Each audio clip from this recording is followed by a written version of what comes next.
when you have these expectations of getting something in return for the thing that you have done. So it's one thing going to work and getting a paycheck. Of course, you expect to get a paycheck.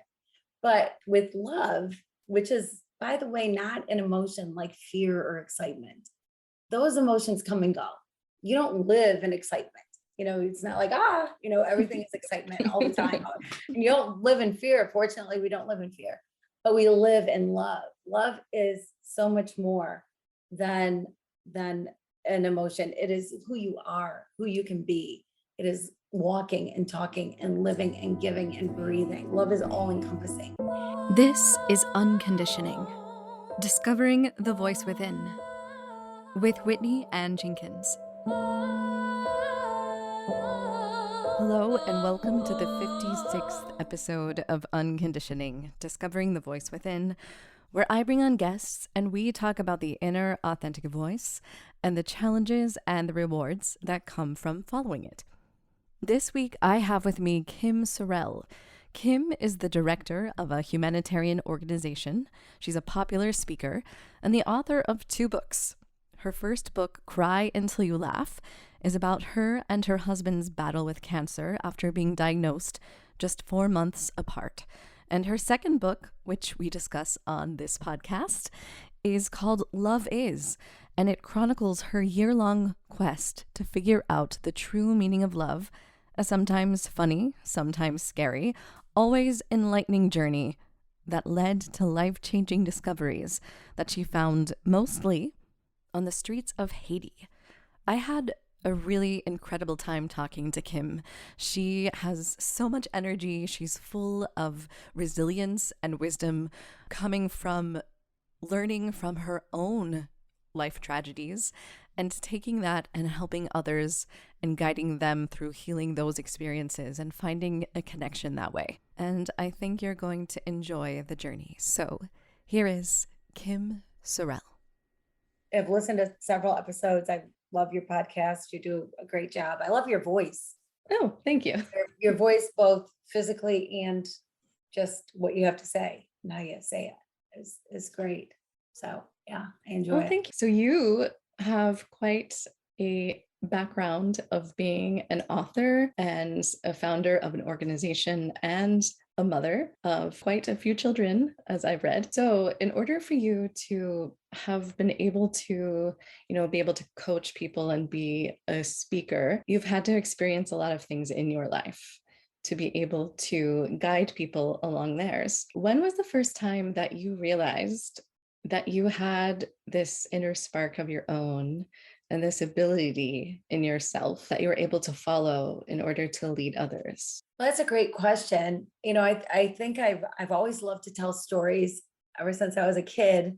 If something happened, I get so excited and couldn't wait to tell my mom or tell somebody something great that happened. And so I always like to share, things that were going on. But I think probably when things really changed for me was when I lost my mom. My mom committed suicide when I was in my 20s. And I realized that, first of all, it was the most difficult thing I've ever been through in my life. And the hardest way to lose somebody. And so many questions, so many things left unsaid, undone. And it's just very difficult. And no experience, of course, dealing with that. And I realized that I needed support. I needed to talk to somebody who's been through it. I needed someone to say, oh my gosh, you will breathe again. You'll survive this day and life will go on. And some of the things that I had no idea what to deal with. And so I decided I needed to be that for other people. So I get phone calls still. That was years ago. It was 1990 and it was a long time ago, but I still get phone calls from people who have lost somebody, know somebody who's lost somebody that way, and they need somebody to talk to who's been through it. And so I think that was really when it started for me.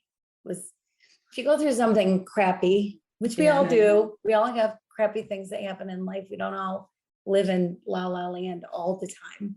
And so, but when you go through something crappy, I found that the best therapy is to be able to help other people go through the same thing. Yeah, to take your pain and transform it into something of a positive nature. So from that experience, did you have people who like inspired you and guided you through that experience? I really did not have anybody. And I think that made it tougher because even though everyone's experience is so personal and so much your very own, at the time I knew nobody who'd gone through it. And so I was just feeling my way. I mean, we all kind of were in my family, and it was very difficult, very painful. It would have been great to talk to somebody who had a similar experience. When you don't have that, you feel so isolated, so alone, like you're the only one that has ever been through this. And there's so little in life that you're going to be the only one that's ever been through it. So to be able to reach out to people who have been through something similar is can be a lifesaver. All right. Okay. So you had to get through that experience on your own. And so there was probably a lot of like intuition and following your own guidance within yourself that had to happen. So do you remember what it was like for you to have that transformation and that experience of getting through that pain and then deciding that you could help other people? Well, yes, I think a lot of it was because I didn't have anybody and because I was fumbling my way through and not knowing exactly how to do it and not going to counseling. Like that would have been great, even to talk to somebody maybe who hadn't been through it, but knew people who had or knew how to help in whatever way. What I did run into though is it wasn't that much later, maybe within a couple of years, that I met with the first person who lost their dad that way. I got a phone call and somebody had lost their dad that way and was able to go and talk to her and then started really being that resource for people. And even now, even this many years later, when I talk to somebody who has lost a parent, lost somebody through suicide, it's a whole different connection. You can feel sorry for people. You can empathize. You can say, gosh, I don't know what it feels like, but I know it's got to be so hard. But if you've been through it, it's a whole different level. Then you can talk to somebody in a whole different way. And so even now when I meet people, it's so good, so therapeutic to talk to people who have been through it. Yeah. So if there's anyone listening who might have lost someone from suicide, is there anything that you could tell them that might give them some kind of comfort? Yeah, actually, the thing that gave me the most comfort was not that long after my mom died. I was listening to the radio, and there was a story about a man who was a football coach, a Division I football coach in Florida. So a big, hairy deal, right? Because Florida's huge for football and Division I, one of the top schools. And so football was his life. And he had a wife, he had kids, but football was his everything. And hopefully I'm retelling the story correctly, but as I remember it, he got caught illegally recruiting. And so he lost his job. So it's like he lost his life. And he felt like his world had come to an end and he was no longer what this persona of a person was, because that was his title, that was his identity, that's who he was, and he no longer had that. It was stripped away from him. And so he really believed that the best thing he could do would be to leave his family, to leave him with the life insurance and whatever. So he spent some time getting all of his affairs in order, all the paperwork in order.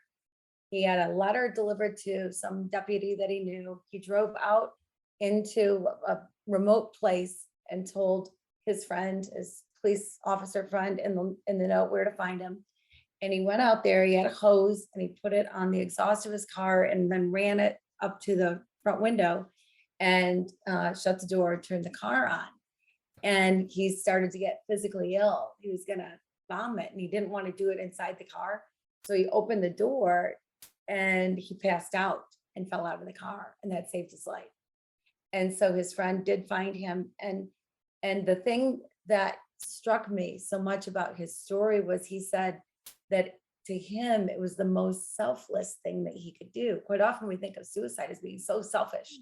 Why would they do this to me? Why are they doing this? That it's a selfish act. But to hear that it's the opposite of that, that he felt like he was a burden, like a disgrace to his family, and the best thing he could do for his family was to leave them, changed my attitude a great deal.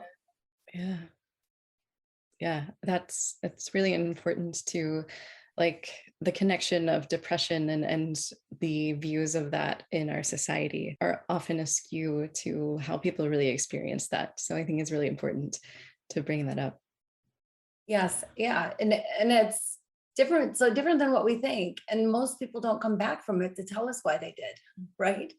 And so they're just gone, and you're left with unanswered questions. And Yeah. so to hear a perspective of somebody who did end up Yeah, living through it. true. Yeah, I have a friend who had a very similar experience to what you just described. Yeah, people can come back from it. And I think that you and your experience of getting yourself through that experience in order to be able to help other people get through the experience is quite remarkable, especially because that's not the only thing that you've been through in your life. As you seem to have many moments of propelling you forward after a perhaps tragic moment. Yeah, it's so true. I think everybody goes through their things, but yeah, I often think that my life could be a reality TV show. And it might be a pretty good one, because just when I think, okay, everything that could possibly happen to me has happened, then something else happens. And so it's interesting how it seems like some people go through life reasonably unscathed, Mhm. keep their parents until they're old and gray, and you're just rejoicing that they had this full long life, and keeping your spouse, you're into your 90s, and you're rocking on a porch together drinking lemonade and smiling at each other, whatever you do when you're in your 90s and you're married. And so to not experience some of those things is different, I think. Or how we're expected to view these things that we're supposed to experience the way that society feeds them to us, when so many people don't experience them that way. Yes, yeah, it's so true. It's so true. Yeah, so from the time you were 20 and you had that experience losing a parent, what is that time between you then starting a family and getting married? Well, I think that everything can be something to help other people.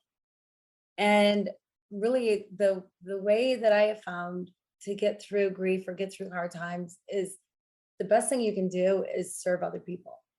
It's healing, it's empowering, it's getting out of your own head and out of your own self, and realizing how fortunate you really are, even though you've gone through something tough in life in general, you're awfully fortunate. And in service, there's just this great healing that happens. When we serve people, quite often we think, oh, we're going to go serve people, we're going to go feed the homeless Thanksgiving dinner, and man, pat yourself on the back or whatever. But when you actually do it, you realize that you get so much more in return than you can possibly give. And you don't do it to get in return, but it's just the cool way that life happens. Mhm. And so the healing power of service is, I think, something that's lost on people, something that is unknown, not talked about nearly enough. And service is so great for our psyche. Yeah. That's another thing that's so important, especially today with so many people struggling with depression and with just all kinds of things. I mean, we've got a lot to work through. We all do. And so service is a great way to. Yeah. You mentioned getting out of your head. So do you have any recommendations or ways of how to do that? I think the biggest way is to not take yourself so seriously. Realize that you're just one person here, that yes, you're unique and special and wonderful and great, but other people have been through what you've been through.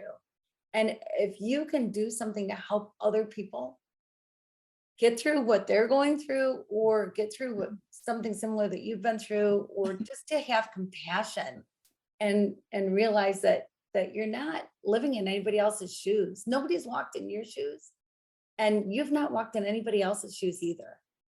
And so to get out of your head, to let people be who they believe they're created to be fully, completely them, and without us criticizing or trying to fix people, and realizing that we also don't want people to fix us. But if we can help people, that's a whole different story. Yeah, I like that. Don't take life too seriously. I agree with that. And I think that's a good segue into the title of your book that you wrote. Yes. Yeah. Well, that was an interesting path because I was diagnosed with breast cancer several years ago. And 4 months later, my husband was diagnosed with pancreatic cancer and he passed away 6 weeks later. And I didn't know what way to turn. My life was laid out. I thought I knew my path. I thought I knew my future. I was 47 years old. And you just think that you're going to grow old together. Yeah, that's the way it should be. You see your grandparents do it and whoever, and that's the way it's going to be. So it was very short. The 6 weeks was great. We had a great 6 weeks together, but we thought we'd have a year. We thought we'd have more time. We thought we'd have 30 years, 40 years, whatever. And then narrowed it down to a year and instead just had 6 weeks.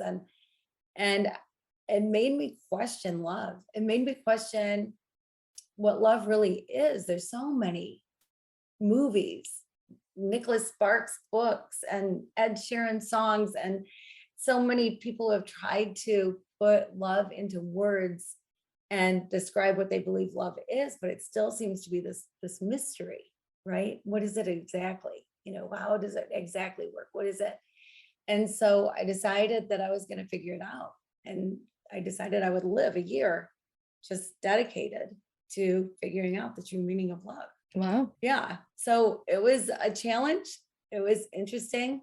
I used a 2,000-year-old poem that you hear at a lot of weddings. Love is patient, love is kind, does not envy, does not boast, right? Yeah. And our eyes kind of glaze over because we hear it so often. But I decided I would take one word at a time and figure out, well, what is love that is patient? What is love that is kind? The first thing I figured out was that there are 14 is's and isn't of love. So it took me longer than a year because math happened. And so, of course, it took me longer. But every single word is so different from each other, yet there's this great umbrella over it all. And none of it was what I expected it to be. And so many things that I was never taught or shown about love. We do so many things in the name of love that are not love. We say things in the name of love that are not love. And so to figure out what love really is, it rocked my world, changed my life. Yeah. So did you figure it out? I did figure it out. One word at a time, 1 month, one painful month at a time. None of them were easy. Started out the very first month, love is patient. And I thought, oh gosh, I know what patience is. You know what patience is. Everybody knows, you're not honking your horn because you're stuck at traffic. We all know what patience is. But it took me till the end of every single month to really figure it out. And most of the time I was doing it, I was in Haiti. And wow. so that was a different place to be while working on this. And it would take some big happening in Haiti that would, I'd finally go, oh, aha, I finally get it. Now I know. So I would look for it all month and not find it. And then the very end of the month, finally discover. So love that is patient. So I believe you're just supposed to love everybody. It's just a great way to live. Just love everybody. Just love people. And love that is patient would say that this is the most important moment of your life. The moment that you're spending with a person, with whoever you're with right now, whoever you're with, this is the most important moment of your life. What's in the past is in the past. What's in the future is yet to come. This is the moment that will come and go with or without you. And I had way too many moments come and go without me, because I would be thinking about a meeting I had later that day, who I had to get to soccer practice, what I had to pick up on the way home from the grocery store. I would make assumptions about what I thought people were going to say and not really listen. But when you stop doing all that and really are present in the moment, showing love that is patient, loving the person you're with enough to put everything else aside and truly be in the moment, you hear things that you would never hear. And instead of making assumptions because of the labels that we put on people or what we know about somebody, you actually hear the words and you find out we've got a whole lot more in common than not. And when you really listen and show that love, doors open, things happen. And it's just a so much better way to be. Just be in the moment, be here present in the moment with the one who's in front of you, the one that you love. Yeah, that's fantastic. And especially being in an entirely different culture, such as Haiti, and making these discoveries, I'm sure that had to be pretty fascinating. It was. I start each chapter. I was going to do this journey, whether it became a book or not. If I was the only one to ever write about it and read about it, I needed to do this for myself. And so I start each chapter with what I think it is, like when we talked about patience, what I thought it was. And then I tell the story of what happens. And I was chased by a motorcycle gang. I slept outside with tarantulas and snakes. I had so many things. I got in an accident. I got lost on a mountain. There were so many crazy things that happened. And so it's not a rainbows and lollipops kind of a love book. It is the nitty gritty, down and dirty, what actually happened to bring me to the realizations that I came to. Yeah. So, what inspired you to go on this journey? Was there something within you that you felt like compelled to follow? Yes, there really was. Because I didn't know what my life was going to look like. I thought I knew what my life was going to look like. And it's so easy to do, I think, for all of us, right? To just kind of assume, well, yeah, they're going to be there. You get married, you're going to be married for 60 years or whatever it's going to be. And, unless they really drive you crazy and you decide you want out or whatever. But you just think that I thought I knew what my life was going to look like. And then to have it totally uprooted. We had just become empty nesters, my husband and I, Mm. and we were Mhm. so looking forward to it. And I really don't know why. I don't know if what empty nesters even do, because it just happened with us. But I don't know if you run around the house naked or what it is, but we were looking forward to it. We were like, oh my gosh, we love our kids, love them, love them, love them. But you raise them so that they can leave. And they did. And that's good. Like that's what you want is them to be independent. Mhm. And so we were looking forward to this whole new phase of life. And instead, this whole new phase became my whole new phase of life. And I just wasn't sure what life was going to bring, what I was going to do. Yeah. So I'm not going to ask you to go through all of the different components of love because I want people to read your book because it sounds like it would be really a good experience for them to dive into those experiences with you. But if you could maybe summarize the overall thing that you've took away from your experience of the discovery and mission of finding the meaning of love, what would you say about that? Well, I would say that there are some myths about love that are very common beliefs. And one of the biggest ones that I think is life changing is that love is not a transaction. If I give you money and you give me a plant, that's a transaction. If I give you love to get love back, that's a transaction. And that's not love. Love gives, period. We don't control anybody but ourselves. For anyone who's had a baby, you know that you're in total control. When you bring that baby home from the hospital, you decide when they eat, you decide when they sleep, you decide when they get a bath. But then 6, 7, 8 months later, they start crawling and the Tupperware is all over the kitchen floor and pots and pans are banging everywhere. And you realize you have lost total control and you will never, ever get it back again. We don't control anybody but ourselves. We have no control. So if we do something to get something in return, that just leads to disappointment. That leads to frustration. You can be angry about it. There's so many bad emotions that can happen when you have these expectations of getting something in return for the thing that you have done. So it's one thing going to work and getting a paycheck. Of course, you expect to get a paycheck. But with love, which is, by the way, not an emotion like fear or excitement, those emotions come and go. You don't live in excitement. It's not like, everything is excitement all the time. And you don't live in fear. Fortunately, we don't live in fear, but we live in love. Love is so much more than an emotion. It is who you are, who you can be. It is walking and talking and living and giving and breathing. Love is all encompassing. And so love isn't something that you hang up when you get to the office, you hang it up in the coat closet. Love is something that is always with you. And you give love, period, because you have no control over the love that you're going to get back, but you do have total control of the love that you give. And so you give love because that's what love does. It's a one-way street. It is not a two-way street. Yeah, I think that's an amazing summary. What are your thoughts on giving that love to yourself? Because self-love is such kind of like a trendy term. So did you explore that concept? It's so true. It is sort of this trendy term. It's kind of sad that it's trendy because it's reality.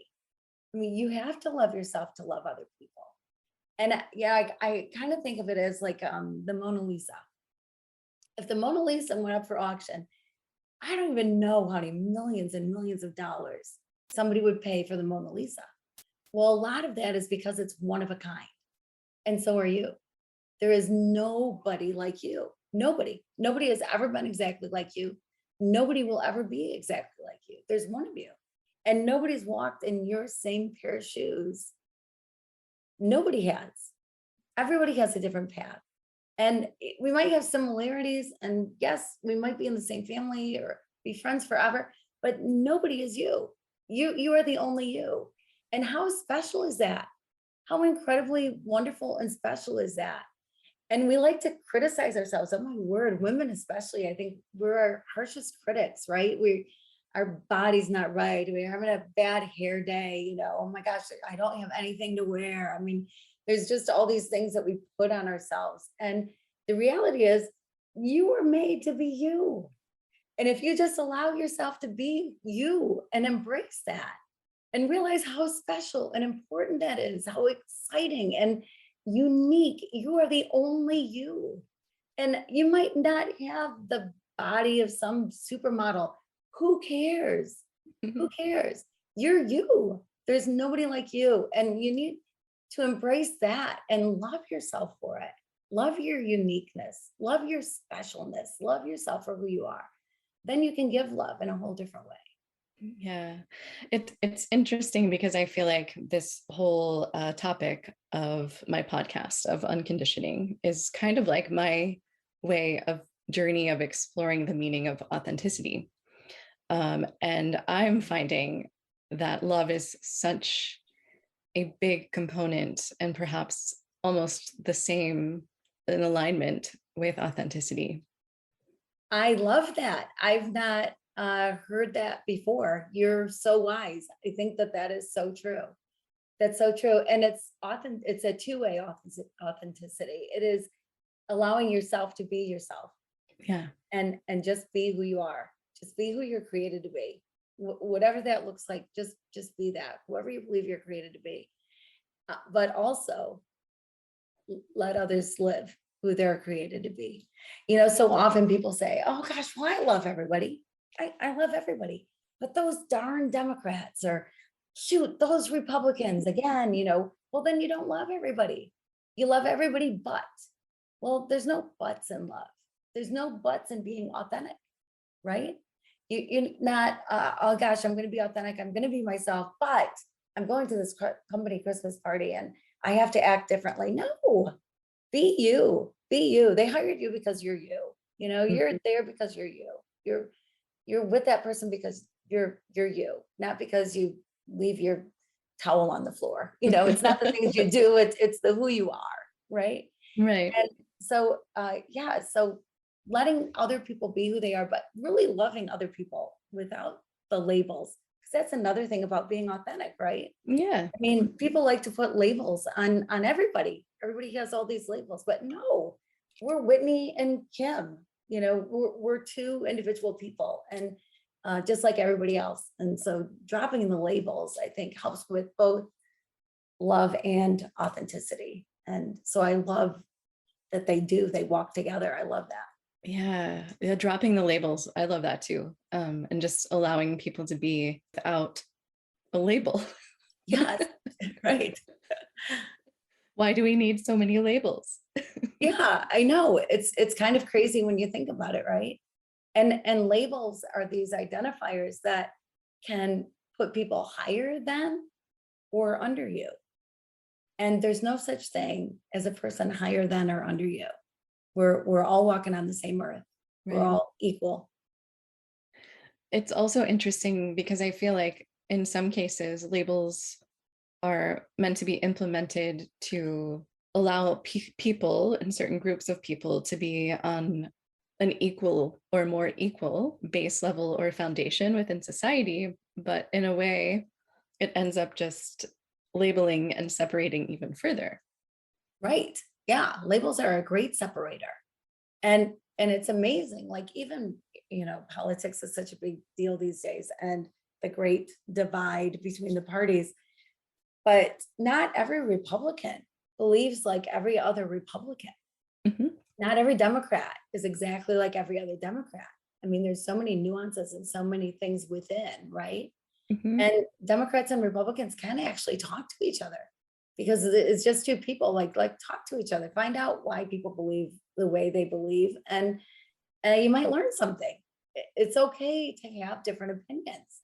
Yeah. There's nothing wrong with that. We've made it this taboo thing. Oh my gosh, you have to believe exactly the way I believe, or we can't talk, we can't be friends, we can't be on Facebook together.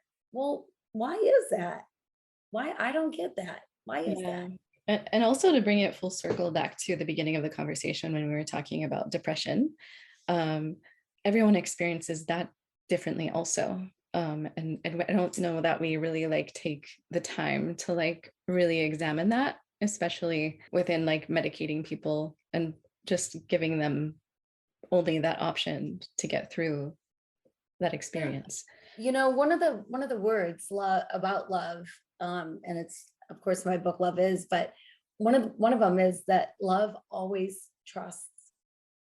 Love always trusts. And that took me a while to figure out, but the reality of that word is that you take people for their word.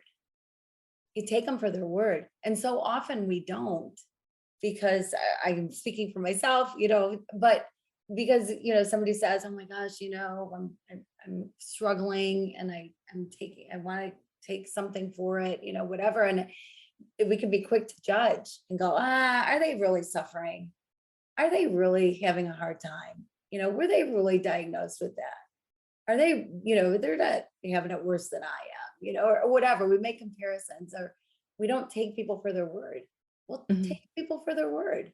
If they prove you wrong, they prove you wrong, to take them that way. But instead of trying to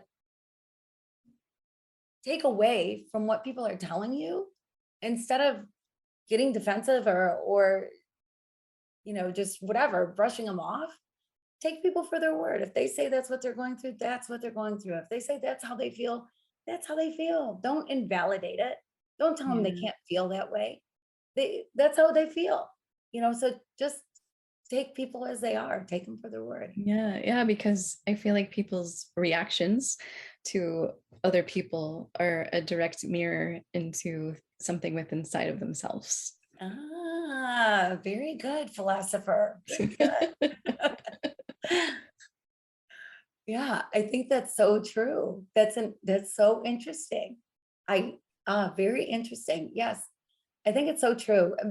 And we compare to our own experiences, right? And so if we haven't experienced it, or we want to deny that it's going on with us, and we want to live in the sugar coated Facebook world, right? That, I just love my husband and everything's hunky dory and wonderful. Well, yeah, until you yelled at him last week because he didn't get the garbage out, whatever. I mean, let's be real. I mean, life is life. And so it's right, little self-examination is not a bad idea.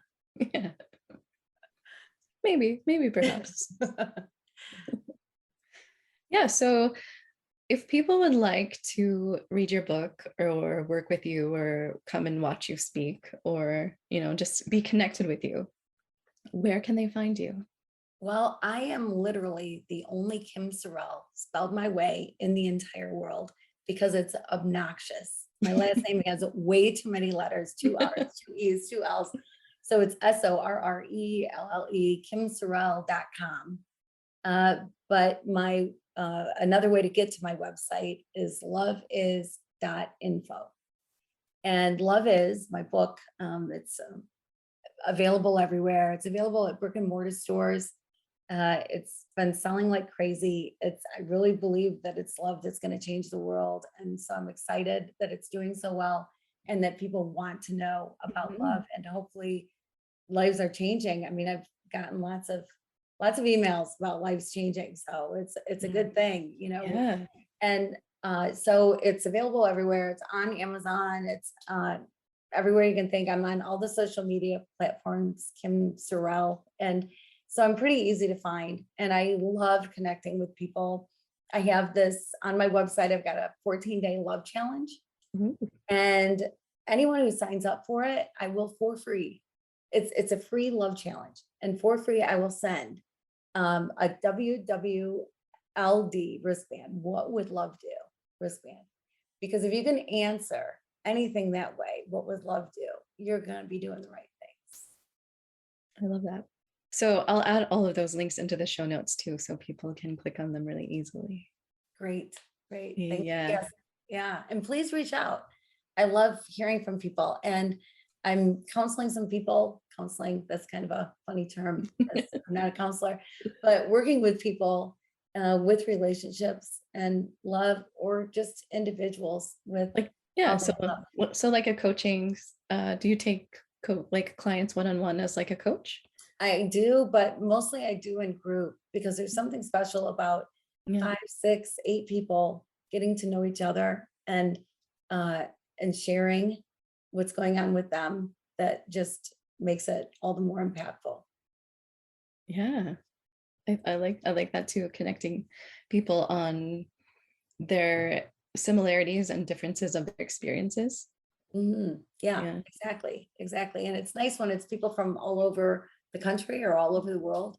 So it's not somebody right next door. So you can just be as vulnerable as you want to with people, and it's okay. Yeah. So have you found, working with people internationally, that love is a very universal language? Yes, love is absolutely universal. I think it's expressed different ways in different countries, expressed different ways with different people, but love is a common thread, the common thread that we all have, all experience. Yeah, I agree. So I ask one last question to wrap up, and I feel like I might kind of know what your answer might be already. But that question is, if your inner voice had a billboard, what would it say to the world? Love everybody. Love everybody. It's an interesting thing when you really love, when you understand love. And I feel like I've done everybody's homework for them. Like, you don't have to go sleep on the ground with the tarantulas and snakes. You don't have to go do that. You don't have to go live a year in Haiti. I did it. I did the homework. And when you live love, real love, when you understand the things that we think about love that are not, and you understand what real love is, and just love everybody, it is the freest way to live, because there is no room for judgment, condemnation, racism. There's no room for any of that. And there's no room for fixing people. There's no room for giving this unsolicited advice with that I was a pro at. I always thought, man, if they just did this, they'd be so much happier. Life would be so much better for them. Whatever. But it's not your job to change anybody. You're not going to change anybody. People are who they are. Yeah. So just love them for who they are. Love yourself for who you are, and love people for who they are. Yeah. And there's no room for secrets or hiding or having to keep anything like from anyone either, which I feel like is quite a burden. Yes. Yeah. A heavy burden. Yes. These things in your head, these things going on, just be you and love everybody. Great. Well, thank you so much for joining me on this podcast. I had a great time talking to you. Thank you. I had a great time talking to you.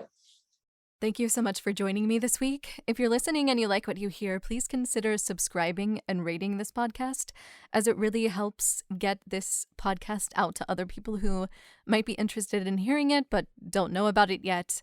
And also, if you'd like to contact me or reach me, you can reach me at unconditioningpodcast@gmail.com or unconditioningpodcast on Instagram. Thank you so much, and until next time, stay tuned in to you.